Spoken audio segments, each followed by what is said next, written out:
Movies getting cancelled isn't exactly new in Hollywood. There are many reasons why projects get scrapped. Budget issues are often one of the biggest ones. Sometimes production costs just spiral out of control and studios decide it's not worth the financial risk. Then of course you have creative clashes where directors, writers and producers can't seem to get on the same page. And let's not forget the curveballs life can throw. Natural disasters, politics or global events that can disrupt everything. Unfortunately, sometimes we lose key actors that can be the final nail in the coffin, whether it's due to scheduling, personal reasons or unforeseen circumstances. When films like these get cancelled, it leaves fans with a bittersweet sense of curiosity. People start imagining what could have been, untold stories that might have captured the hearts and minds of some people. Some of these so-called lost films even gain some kind of cult status, especially if bits of pieces like concept art and scripts make their way into the public eye. Now and then a cancelled project gets revived years later, but more often than not they stay in the what if pile, sparking debates and discussions among movie buffs for years. Which brings me to what I really want to talk about today. Today I want to talk about Disney's cancelled movie Gigantic. This was supposed to be Disney's fresh take on the classic fairy tale Jack and the Beanstalk, and honestly it had so much potential.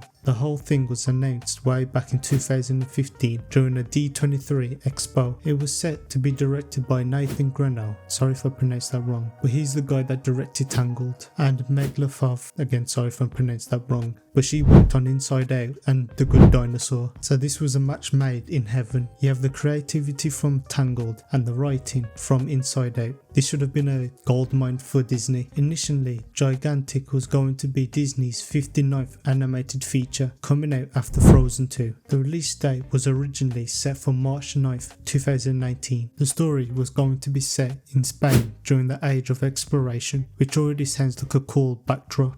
Jack, the protagonist, was going to discover a hidden world of giants up in the clouds. His partner in crime would have been a young female giant named Inma. She was described as an 11-year-old, 60 feet tall, fiery, feisty and a lot to control. Nathan Greno even mentioned that she would treat Jack like a living doll. And then there's the Storm Giants, the film's antagonist, towering at 120 feet tall. And the cherry on top was that it was going to be a musical. The songs were going to be made by none other than Kristen Anderson Lopez and Robert Lopez, the geniuses behind Frozen. Honestly, with this talent on board, it's hard to imagine how this project didn't make it to the silver screen. Unfortunately, there's not a lot of information about this movie that is available to the public, especially when it comes to plot. And again, unfortunately, this movie was cancelled on October 10th, 2017 due to, and I quote, creative differences, which sucks. I mean, I could already think of the dynamic between Jack and Iman would have been the heart of the story. I mean, can't you see their relationship evolving? At first, Jack would have been probably annoyed that Iman's treating him like a toy, but over time, they would develop this sweet and playful bond. And as for the antagonist, a storm giant twice the size of Inma, that would have been something to see. I can imagine Jack and Inma teaming up against a weather controlling giant. It would have made for some pretty impressive and thrilling scenes. As for why it got shelved,